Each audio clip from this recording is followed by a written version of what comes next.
Yeah.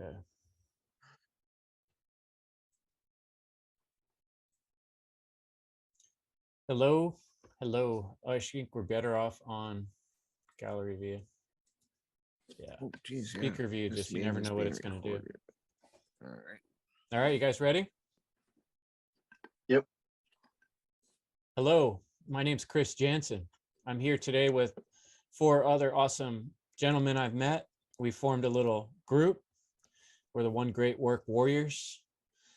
We've all studied the work of Mark Passio. We've all looked at various freedom activists over the years. We've all come to recognize that there are huge problems in the world with the way things are right now. And I've found these other 4 gentlemen have some really deep thoughts and a lot to share. And we're having a great discussion tonight about rights. And so we're going to have a little round table so you can see some different points of view and some different minds coming together on this issue of rights, on the subject of rights. And we're going to try to flesh that out for you and share with you our thoughts. So I personally just want to start off by saying that I've been shocked and dismayed in the last 2 years, especially how people do not seem to understand what a right is, or how important it is that we understand what a right is. And in the most simple way, what I try to talk about on the End Evil podcast is that a right is pretty much simply something that's not wrong. And that's a good starting point for what the word actually means. What is a right? But I'm going to go ahead and let Brandon Spencer speak next and introduce himself and hear what he has to say about the subject of rights. Thank you, Chris. That was a fantastic intro. Howdy, everyone.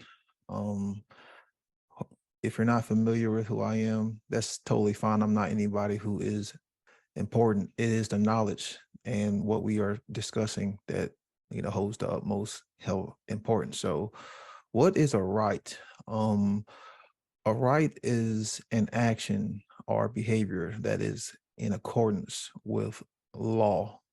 And I don't mean law as in lowercase LAW, man-made law. I mean natural law, the inherent, immutable, universal laws.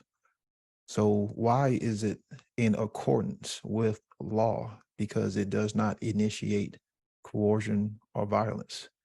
And we are talking about behavior. We are talking about actions that are manifested with our hands. Rights are universal. They are objective, meaning they do not waver. They do not change based on person to person, culture, race, what you identify as, how much money you have. All of that is irrelevant when it comes to rights. Rights are truly objective from a equal understanding in the form of actions and behaviors. And why is it called a right? Because it is something that adheres to the law, meaning it is something that is upright. Because the natural law is something that is immutable, meaning it can't be changed. So a right is something that adheres to that immutable, unchangeable law. So there is no such thing as time changing or delegating rights. There is no such thing as man delegating rights. Rights are something that are non-man-made. We cannot create them. We cannot change them. So before I go any deeper, I'm going to pass it on to Jerry. Thank you, Brandon. That was an amazing intro on what rights are. Thank you, Chris, for introducing us. So I'm Jerry. As Brandon said, that's not important. What's important are what rights are. I think it's important for us to hear from different people what rights mean. So maybe one of us can help you understand this better. So as Chris mentioned, Mark Passio was the one who introduced rights to me last year. And when I understood what rights meant, as Brandon said, is not doing harm to others, it's the opposite of a wrong. I knew that came with responsibility, and now it's my duty to tell you what a right is, and I'll pass it on to Jim so he can introduce himself. Thank you, Jerry. Yes, I'm Jim. It says James on the screen, but everyone calls me Jim. Thank you, Chris and Brandon also. Yeah, I think probably the newest to this work, and I had discovered Mark Passio's work last year. And same thing as Jerry said, I had never really thought about what a right is. And then you go out in the world and you start asking people, thanks for changing my name. You go out in the world and you ask people what a right is, and they don't know. And so, like Chris said, people don't understand what a right is. And I started to get hung up on the actual word being misused.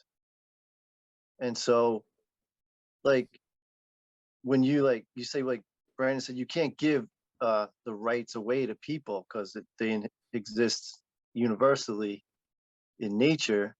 But of course, man believes that they have the right to make up laws that are actually wrongs. And so I get so hung up on that. Like, for example, there's, cases like we spoke about Child Protective Services, believe they have the right to take your child away. And for me, in a case where the parents have done no harm, but they believe they have the right to do that. And that's obviously a wrong, right? So it's like the word's been hijacked, and we've been taught to think that a wrong is a right. And I came across this quote by Thomas Paine in Common Sense. It says, "A long habit of not thinking a thing wrong gives it a superficial appearance of being right." And I thinking I probably lived most of my life that way, and so have so many. I've just never thought about it. How just simple things. If you if a cop feels they have the right to give you a ticket, or just say not wearing a seatbelt or not having the correct sticker on your car, you're not harming anyone, but they have the right to steal your money from you.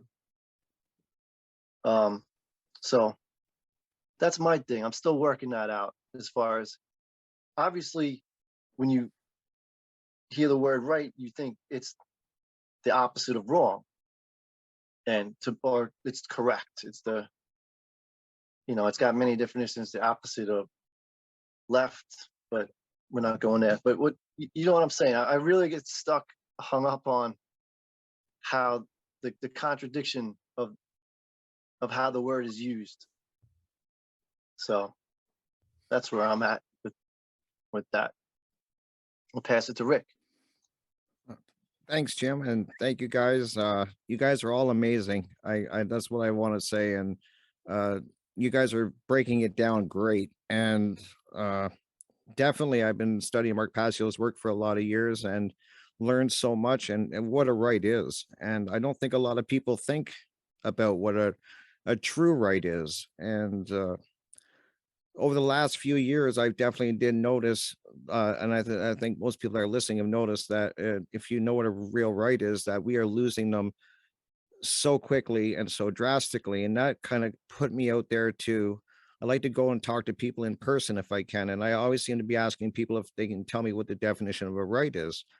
And it's surprisingly, most people can't give you an accurate definition of what a right is. I hear people say that it's what the government says that it is. I hear a lot of different things. You know, it comes from people of authority. They'll tell you what a right is, and we should follow what they say, not really having any true idea of what a right is. And then it kind of makes sense why we're losing our rights so quickly, is because how do people defend and protect something if they don't even know what they're protecting and can't even define what it truly is? And so when you look at it that way, it kind of, you can kind of see why we're losing these rights. And I know where I live in Canada, they're taking more rights away when it comes to gun ownership, and nobody's fighting back because I really don't think people realize the importance of what a right is. So I think it's great that we're talking about this and breaking it down and letting people know what a real right is. And hopefully that's going to make people want to really defend it and fight for it, because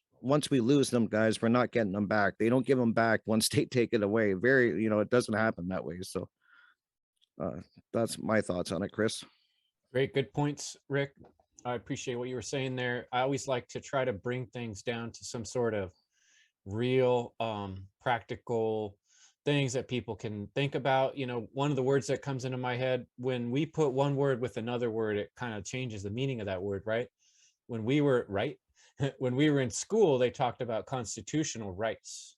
Yep. Or human rights, right? And when you add this other word, human rights or constitutional rights, it gives you this impression that somehow in the past or at some important meeting that someone explained this idea that we should all have these certain rules that we should be able to live by, human rights, and that it wasn't okay for people to be abusing people in this way. Maybe that was torturing people, maybe that was stealing their food. These are things rulers and authorities have done all through history. And so somewhere along the line, people get frustrated and they're like, that's not right. Right. It's a pretty basic thing, is to say, hey, that's not right. But the way we can really break it down even more simple is to think of a lie. When someone tells you a lie, if someone were to tell you it's safe to walk down that road, and then you walk down that road and it turns out that road leads you to a cliff and you almost fall off the cliff, you'd be like, hey, that wasn't right. That person told me it was safe to walk down this road, but it actually led to a cliff. So what they did was clearly wrong, right? And so the reason why people have trouble differentiating between this concept, which is a principle-based concept, it's something that can't be divided or taken apart, or there's no reality where right and wrong don't exist. However, people are getting caught up in what's called relativism. And there's different kinds of relativism. There's moral, that's what we talk about a lot when we're talking about natural law, moral relativism. But there's also, like, people have this thing they talk about in the books called cultural relativism. And that's where people think, oh, well, things are different in different places. See, in some other country, people wear their hair long. In another place, that's not okay. You're not allowed to wear shorts in one country. You're supposed to have a long shirt in another. So you have different rights, right? And they'll call that a right. But, like, it's never going to be wrong to dress differently or look differently, because the reason is it doesn't harm anybody. And that's really where, like Jerry said, where Passio did such a good job of defining this, of hinging our right based on when you're harming or not. But even that term, harming somebody, can be a little bit, there can be some gray areas. Is it harming someone to yell in their face? Is it harming to someone to spit on them? Or is it only harm when you punch them?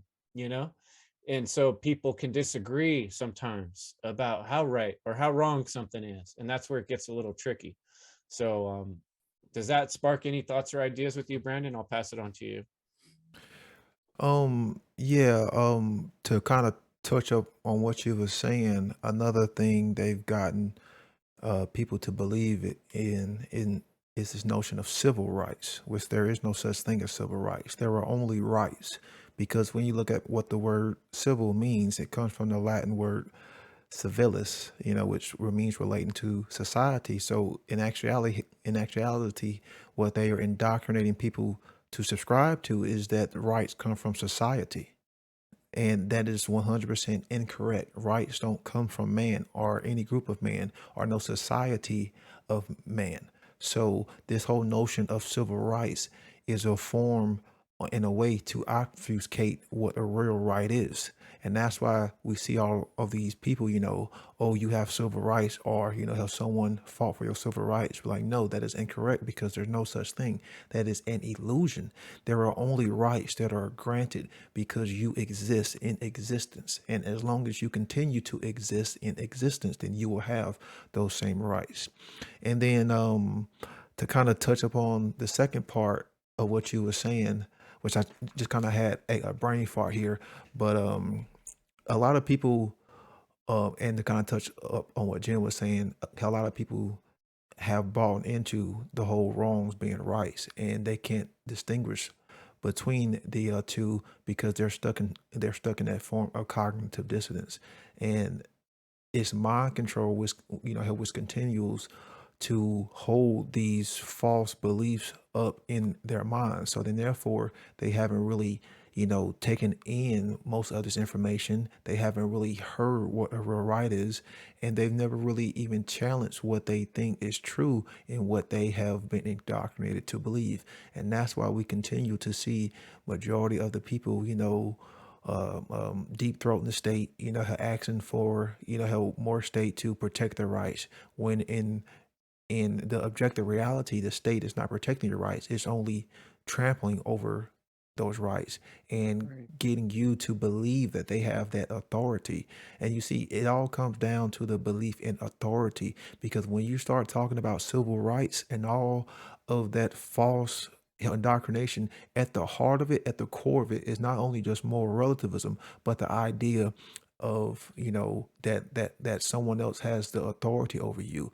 That's why they say, oh, it's civil rights, because civil rights come from the group, or it comes from those who are in charge, it comes from the government. So if you have a problem, you need to vote someone else in, and that's what continues the mind control and the whole slavery. I'm gonna pass it on to Jim. Oh wow. Yeah.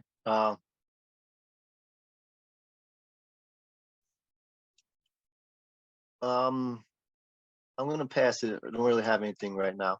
Uh, Rick, Recording stopped. What? Oh no. I ran out of space. That's pretty screwed up. oh, Too much crap on my computer, I guess, is what happened. Huh. Well, I wonder if I can change the location. Well, that's a good spot in a way, because Jim got kind of stuck right there. I could just cut that so little section out. Let me see if I can figure out how to It's how a to great change. discussion, though. It really is, because, like I said, I try to talk to people in person the best I can, and get out and really talk to people. And I've never had anybody that that I've talked to in person be able to break down what a right is. They always tell me it's what society chooses, or the government. That's what they say. At least in my area, that's what they're telling me. And I'm just like, wow. Okay, I'm gonna have it record to my external hard drive. Obviously, I have to spend some time tonight or tomorrow cleaning up my computer. Recording in progress. Too much stuff on there. So where we were at when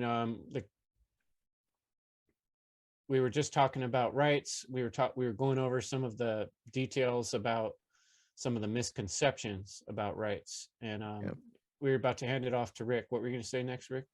Oh, I was just saying, like as I was saying earlier, I try to really talk to people in person. I seen that's right, like kind of gauge what people are like, where they're at. And it's really shocking. And it does shock me every time, because I've never had anybody be able to give me as I was saying earlier, the definition of what a right is, a correct definition. They always seem to think that it comes from government, and it's really scary when they've done their job, the social engineers and the programming that's gone on, and that they've done to people to make people just automatically think that. And so it was shocking to me, because I kind of like, when you learn about, like I said, listening to Mark and other people, learning about what a right is, it just seems to be really common sense, an action that doesn't cause harm to another sentient being. And I just don't think people have ever thought of it that way or have heard it put that way. So they've got us believing that our rights do come from a so-called authority, and then you have this belief in authority. So if they're on a whim make a write up, they write it down, and we are supposedly supposed to follow it because their authority. And then it's really disturbing that how bad it's gotten. And it was like I was saying earlier, the last couple of years is what really woke me up to how uh why we're losing our rights. That's interesting. You were saying when you write it down, and it's funny because that's the way a lot of people think. When you write something down, that Yep. makes it right. What do you think, Jerry? When we write something down, does that make it right? Well, I'll ask that for the viewers. I mean, if I write down, I'm in charge of I'm taking 10% of your paycheck, Chris. Does that sound okay? I'll leave that to the listener. That's a good example. Great Yeah. example. Yep. Oh, just to jump in real quick, I know that I said I had that brain fart earlier, but Chris mentioned, like people kind of want to help pick apart this idea of harm, and then they'll start talking about how emotional harm. You can't really control someone else's emotions, but what you can control is your own body, your own bodily autonomy. You can control your actions and you can control your behaviors. So when they talk about harm, I like to be more specific and say the initiation of coercive force, because that right there is what violence is. Harm and violence are two different things. Because if a politician is coming at you and they're threatening to steal your money, and you pull out your firearm and you blow them hell away, yes, you may have caused some harm, but you was in the right to do that because they're trying to steal from you.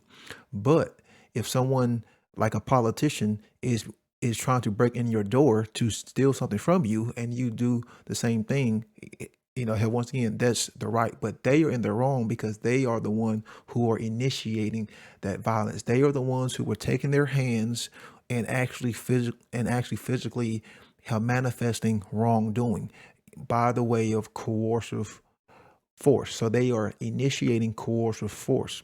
So when someone says harm, we're not talking about emotional harm. When people start bringing it up, it's like you need to kind of go within yourself and build those internal characteristics to become a better, strong human being. Because anyone can say something and it cause you some form of emotional harm. That's a reflection of you not doing your own internal work. So we're not talking about the internal harm. We're talking about the external harm to someone else. As far as, again, with these hands are so important because with these hands come responsibility. With these hands come power, because that's what the word means, is to have hands. I mean, you can grasp things, how we can pick up things, how we can pick up a tool and use it for something good. We can use it for something bad. So then it comes down to free will. You have the choice. So then are you choosing to use these hands to go out and initiate coercive force, which is violence? Or are you using these hands to build and construct a world based in what you really want, as far as freedom, as far as, seeing the generations that come after us, being able to enjoy their livelihood? So I think that's a clear point that people seem to forget because they try to come at this from an emotional standpoint. And that's something that you can't do. You have to kind of put your emotions aside to a degree and understand how the logical aspect. Then once you take in the logical aspect of this information, then you can apply it on the emotional level, because then you start to point it inward and look at yourself and see, how am I adhering to these rights? How am I adhering to that natural law? And then if there is some form of contradiction, then that's how you fix it.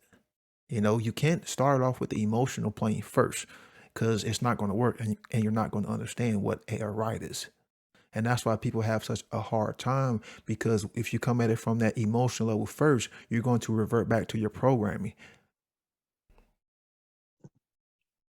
Absolutely. I got a good idea where you were talking, a little example I could give, but you got anything you want to jump on in, Jim, before I do?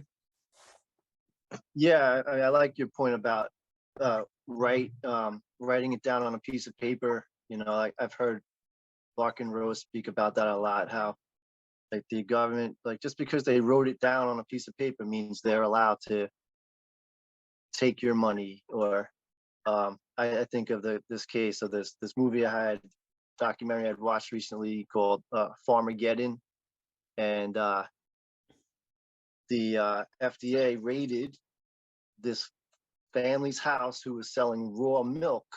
So they believed they had the right, which is actually wrong, to invade this family's house and hold them hostage in their own house. And because it was written down on a piece of paper, right?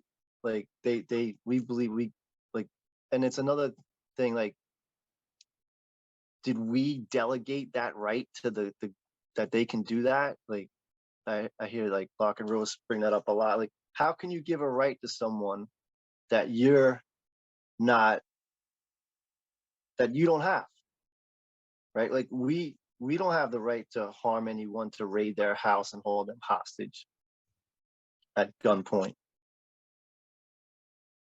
So how can you give that right to them? And there was a great interview I had watched recently about this guy, the former senator of Hawaii, and this guy's asking that question, and it's like Brandon said, totally like that whole cognitive dissonance thing. But yeah, how do you give a right away just if you don't have the if we're all, you know, if we're all free, how can you give the right to harm? Like, if you don't have the right, if you don't have that right, how can you authorize? And I keep thinking, it's like the government's definition of a right is us giving them the permission to do wrong. So I still get stuck on that. I mean, I get it. I get the whole cognitive dissonance of it, but like I want other people to understand that. Like, it seems like they've taken the word and like they've used it as permission to do wrong, but they call it a right. So Yeah, that's how I'm still stuck on. it's great points. And the fact that they can change it at a whim is what's really disturbing to me, is that you know, they just on a whim they can change it. They write it down and then we're expected to follow it, and they said it's a right, and then we have this belief in authority that we have to follow it, and they can just change our rights, or think they can, and people go along with it, not realizing that they don't even have the right to do what they're doing. Yeah, I thought of an example to show how silly it is, the way that we've all been indoctrinated. And it's something I picked up recently in my self-defense class. My instructor was telling me when he learned self-defense, you had to bow to your master. You weren't allowed to look him in the eye. And we were talking about the tradition of bowing and how traditionally martial arts, you know, two martial arts experts, you know, their bow might be like this, you know, a slight little head nod, right? But we think back to times of like a king, right? And a king with their dynasty, they're wearing their king crown. When they walk down the street, everybody on the street is expected to bow your head down. And the real reason for that, you know, it's presented as respect and ceremony, right?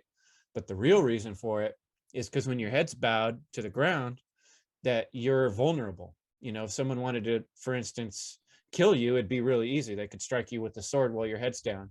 And it's hard for you to attack somebody or come at some attack to this king or his, you know, all his little crowd of people around him while you're bowed down. You know, someone's going to see you jump up and move, and they're going to be able to take you out.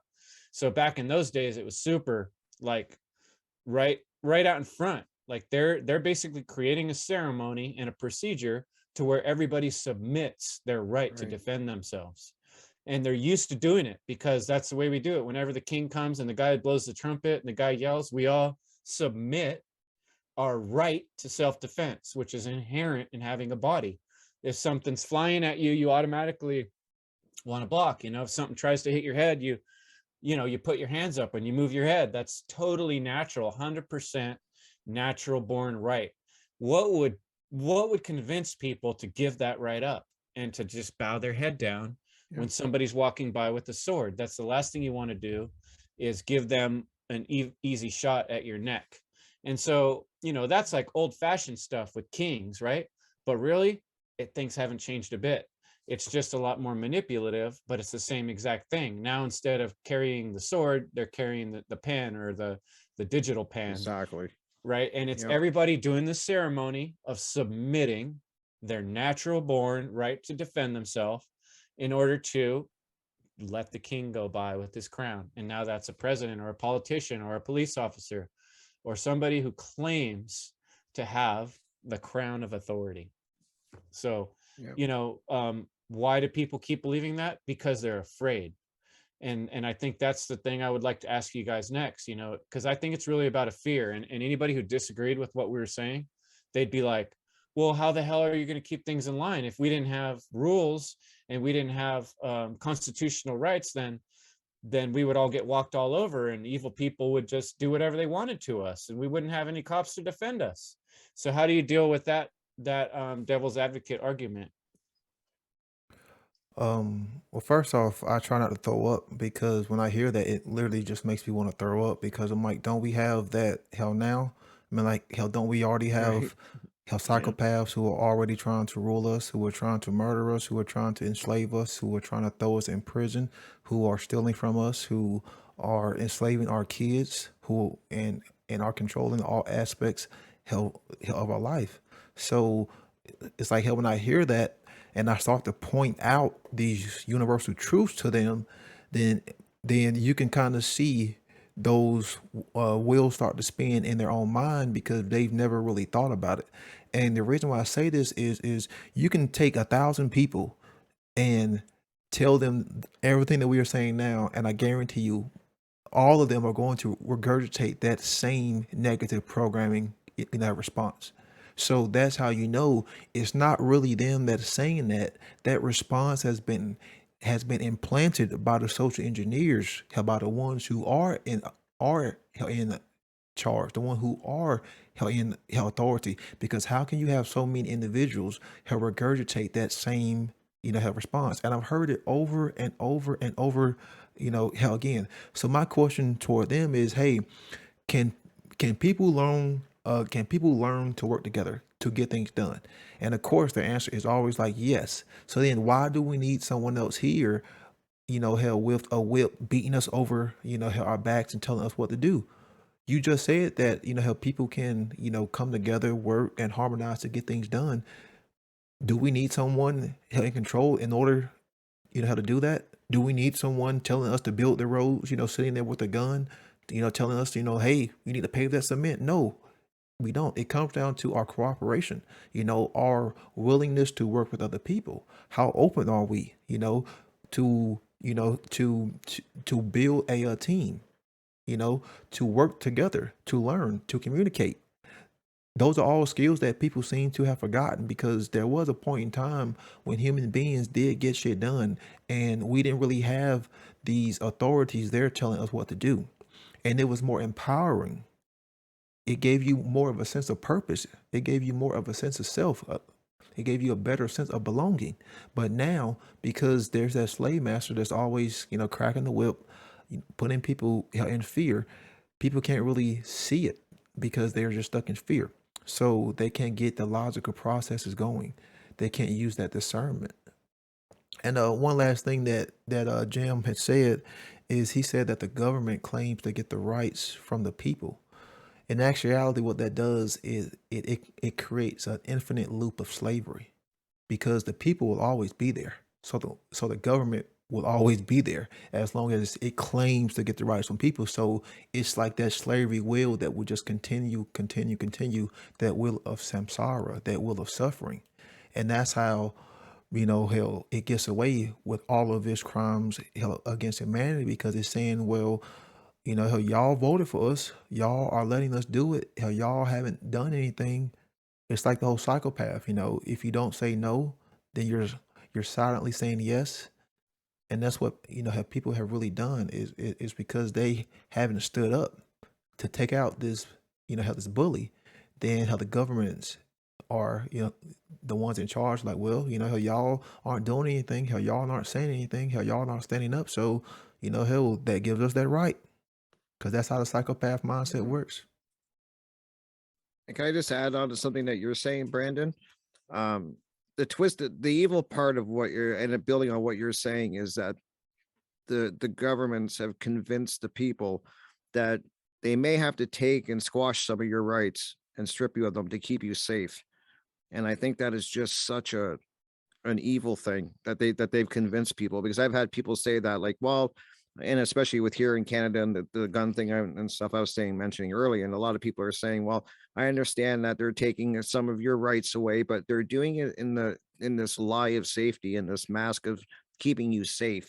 And so it kind of makes people go, okay, well, I'll give it up to feel safe. And so I just wanted to add that in to build on what you're saying, that a lot of people, I think, just believe they have to give up some of their rights, because they need that feeling of safety, and that's what they've sold this lie to the people, which I think is truly evil. It just is. Yeah, imagine if you someone just claimed your right hand or your left hand and said, "Oh, I'm going to just take control of your left hand now." Yep. And they tried to manipulate your left hand whenever they wanted. That is basically the same exact thing as someone manipulating your energy, which is also your time and your money. Yep. So, we've talked a little bit about what is a right, what a right is not. We've talked a little bit about some of the arguments and the fear and how that creates this back and forth disagreement about something that should be really straightforward, and how people are indoctrinated into seeing things in a really backwards way. So my question next is, how do we change this dynamic in the world? I'm personally feel fairly certain that if a large percentage of the population, the majority, understood this concept we're talking about, we would have a safer world with less need for fear, less of that need. Yet right now we're living in a world that has so much fear because everything's crazy, because people can just take hold of your left hand or make you submit at the end of their sword if they have the right words on the right paper or they're wearing the right costume. So how would things change for the better? How would we help bridge that gap for people? Is my next question. What's the next step forward for those of us that have come to realize this truth, this inherent truth? Well, one of sorry, okay. Jim, you can go. I was going to say, just what we're doing now, I think, is very important. Just talk about it. Like, it seems like I'm sitting here in amazement, like how we're talking about the word right and rights, and how people don't think about it. And so just really just talking about it, bringing awareness to, like, really critically think about what a right is. Like Rick kept saying, he's so amazed how people don't know what it is. And I'm like, yeah, I really am amazed by that too. Because people think they're free with, the whole programming and everything. But it seems so simple. Like, people would be like, wouldn't even think about talking about rights. But it's now that we're talking about it and bringing up all this, cognitive dissonance around it, it's just talking about it, getting people to think about it. That's Yeah, that like Jerry said, throw out an example. If I write on a piece of paper, it's fine for you to cut off people's fingers if you don't like them. Well, does that make it right to cut off people's fingers because I wrote it down? Obviously not. Does it make it right just because somebody with a really big hat said it? I mean, Yeah. we could go through a Were you billion voting for them? examples, right? Yeah. At what point does something become right? So yeah, you got anything you wanted to say, Jerry? Yeah, like what if, let's say a parent tells you, hey, you're not allowed to marry this person. Is it because you're looking at this person as an authority figure? Does that mean it's the right thing, like correct? I would say no. Like, I'm like, although that this is my parent giving me a command, I still have the choice to marry who I want. I mean, we all make decisions, and I choose to live right. So yeah, pass it to you, Chris.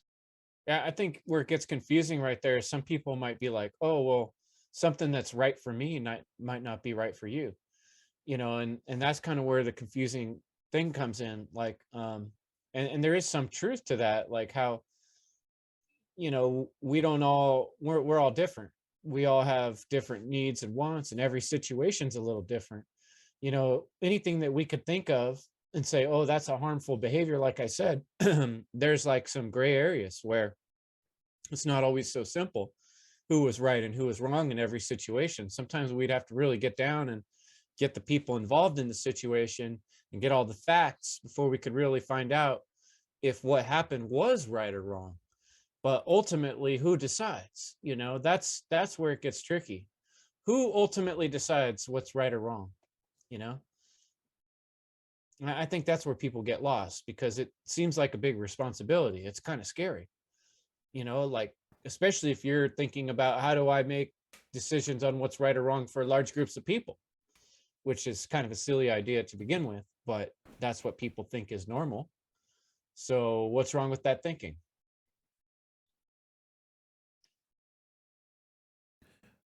Um, you want me to ask you a question or? Sure. Yeah, I'm kind of playing the devil's advocate just a little bit, because I'm thinking about what people would say and what people I've talked to say. Well, the first thing I would say is, are you responsible for them? Because you are not.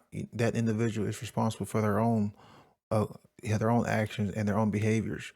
And the same thing that goes along with, well, something may be right for me and may be wrong, how for you, or something may be right for you and wrong for me.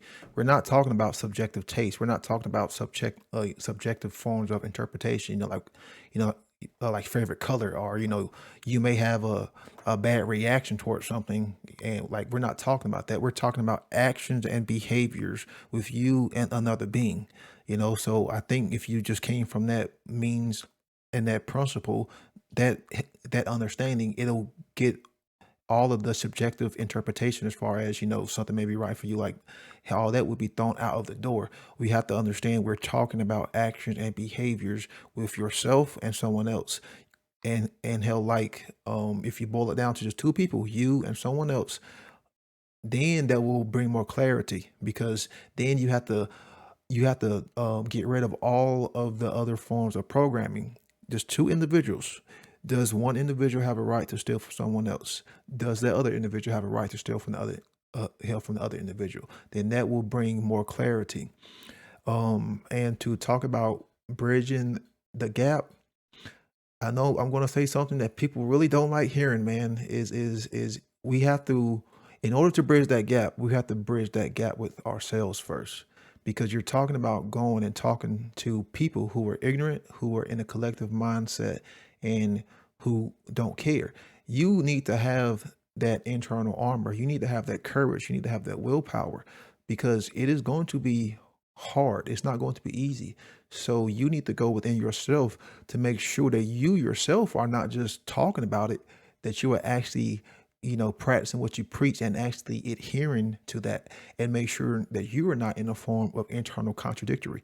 So then as you start to talk with other people, people will see that in you and they'll resonate with your energy. And therefore it's not like, oh, well, you're just blowing hot smoke up my ass. Because so many people may understand this, but they're still not talking about it, or trying to bridge that gap with other people, because they haven't really gone within themselves to really feel more comfortable within their own being and to speak this message out there. So one of the biggest things that we can do to bridge this gap is by first bridging that internal gap with our own being, with our own self.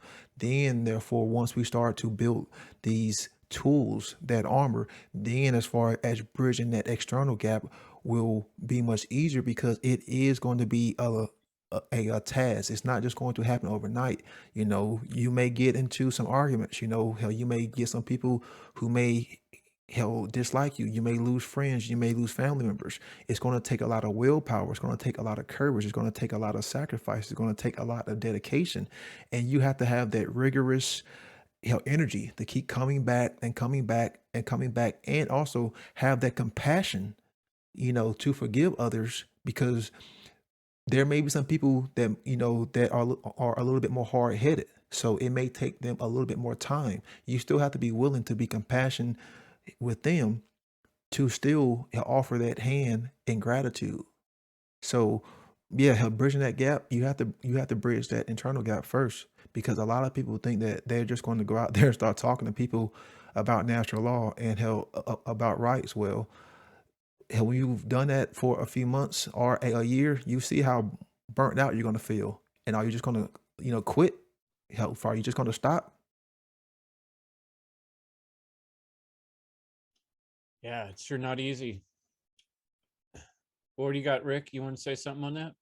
I totally agree with what Brandon's saying. It does get exhausting at times, and I remember I take some of your advice, Chris, because I've heard you say you try to break it down, you know, to a simple level.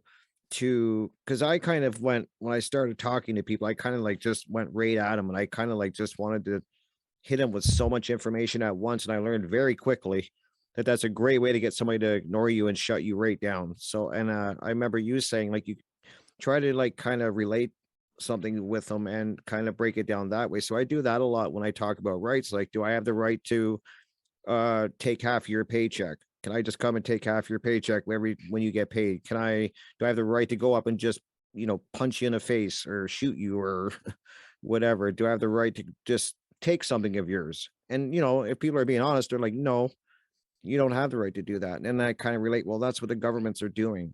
And that's what these people in supposed authority are doing. And when I kind of break it down in a simple level, that's where the conversations kind of I find I get a little bit of traction because they can relate to it. And they're like, oh, that's right. Like, I mean, why do they say I have to give them half of my money or a bit of my why, you know, and it's a great way to start a conversation. So I think that it's a really great when you bring it down to a simple level and kind of work with someone and just kind of go right at them. Great. Jim, can I pass it to you next? Sure. Yeah, I definitely fall into that category of someone I still have to do more learning and that inner work. And when I first came across this, it was like I wanted to like let people know and you know, get the word. And I found, yeah, I started to alienate people pretty quickly, and I still am, but I feel like this is so important that it's just going to be like with me for the rest of my life. Like it's like, you know what, like it's if a slave didn't know they were a slave and then they found out that they were a slave, they want to tell all the other slaves, and they'd be like, no, just be a good slave, like just just be good and all that and go along with the way things are. But how could you not once you know? Like I don't see how I could ever stop. Mm. I Um, think I think it was Frederick Douglass was a guy who was writing about during the time of slavery, trying to inform other slaves that, you know, the situation was wrong. And right. he had a lot of pushback of people saying, no, like you're saying, just do what you're told. You know, we're the lower species. Basically, they were so indoctrinated into believing that even Yeah, someone was program. telling them you're a slave, you don't want to be a slave, they're like, no, that's the way things are, don't rock the boat, you know.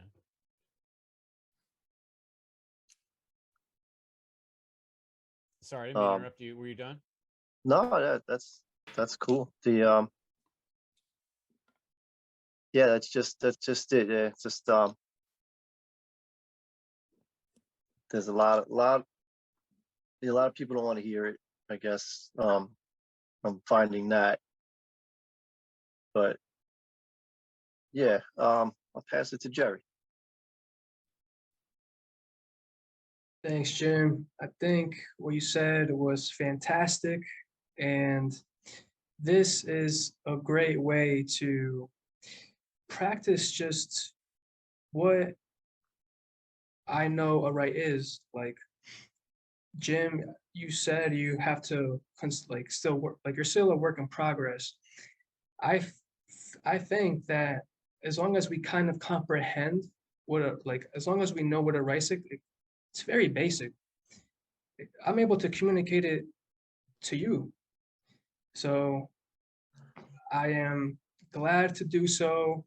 And I suggest whoever's watching this to do the same, because I'm thinking a lot of people don't know what a right is.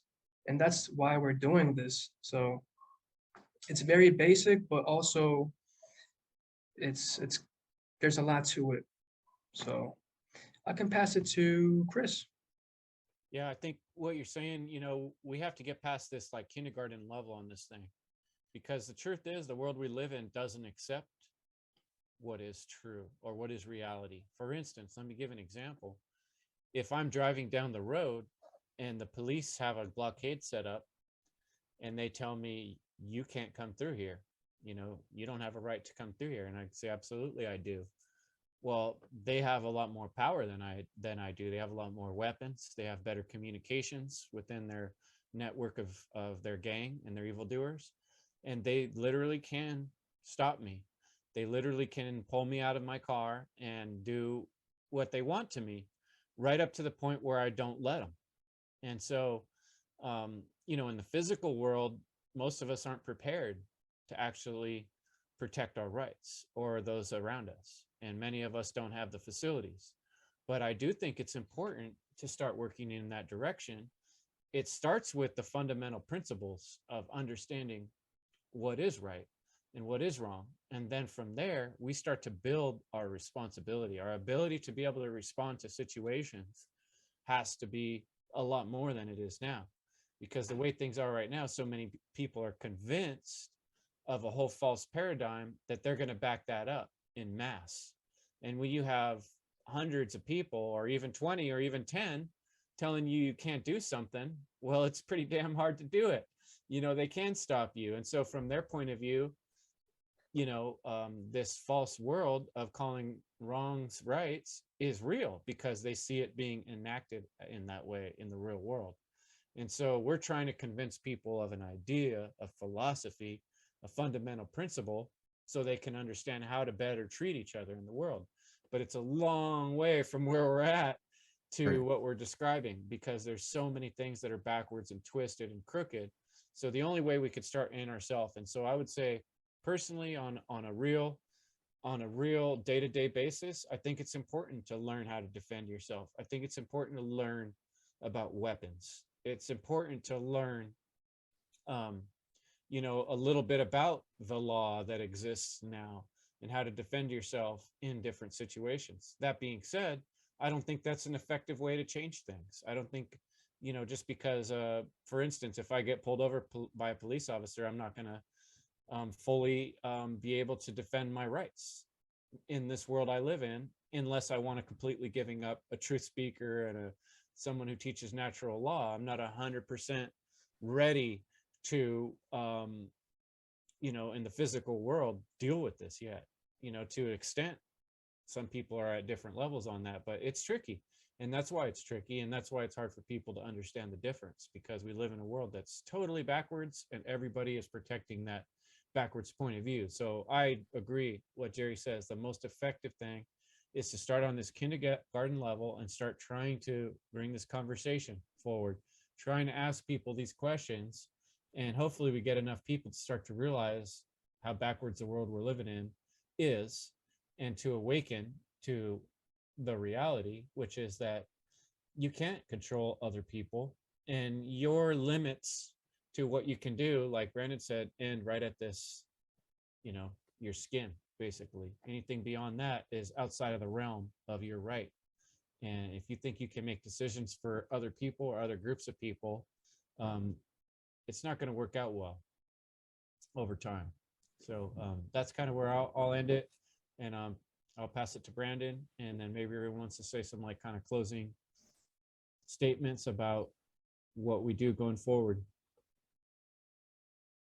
Yes, what we do going forward is what we should have been doing from day one is, educating ourselves with the proper tools, this occult knowledge of natural law, help, understanding what real freedom is, and then to going within ourselves to hold ourselves held accountable to those standards and to those principles, because you can't hold someone else held accountable if you yourself aren't holding your own self held accountable. So we cannot be hypocrites in this. And then too, if all those fails, I hope you got your firearms and body armor, because if we can't get this done in consciousness and speech and right moral action, then sadly, there may come a time when the firearms may have to come out. And I think a lot of people, like kind of run away from that. And I'm not one of them. I'll pass it on to Rick. Well said, Brandon. And I would just add on what you're saying, that you like, seek the information out and start looking at what we're talking about, what a real, what a right is. And I really think that, for me, it was Mark Passio's work. I know for a lot of you guys and maybe people listening, that for me, watching his natural law seminars and listening to his podcast really helped and started to answer a lot of the questions. So I would definitely recommend somebody start there if they want to. And I would also say that it's very important that you start doing the work on yourself, as we were talking about. I think that's so important, to have a strong foundation in yourself as you're going forward. You need that foundation, and then along the way, start asking yourself the question: are you doing an action in your life that's causing harm to another person? And I just want to leave it with that, because I think that's an important question. And I can pass it on to Jim if you like. Sure, thanks, Rick. Yeah, I am doing something in my life that's causing harm to other people, because I'm allowing the government to take money from me and use it for the military and harm innocent people. So yeah, that eats away at me. And so I'm very grateful to be included in this conversation. Thank you, guys. It's good to think Thank you. about this stuff. And anybody's listening, I'd like them to ask themselves, do you have the right? Can you give away the right to do something that you can't, which is actually a wrong? Can you give someone the right to do something that you cannot do? Like, take your money and use it for war. And I'll leave it at that. Like, just think about it. Think about what rights really are.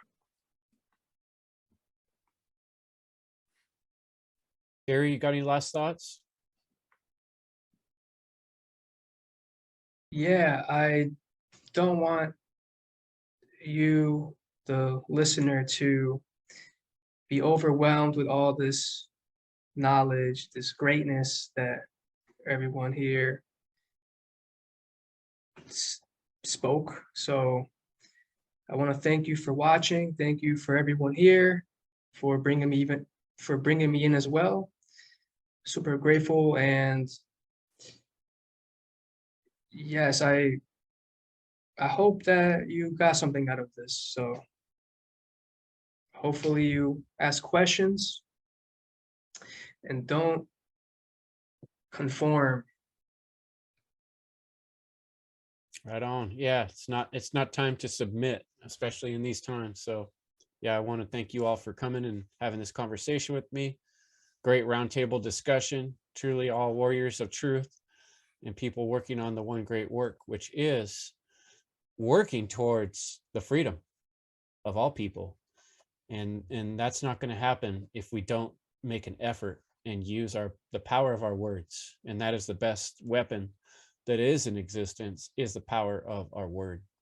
And that is how we protect our rights and the rights of innocent people. So thanks much, guys. We'll close it up, and we'll be back for more on another awesome topic pretty soon. Thanks for listening.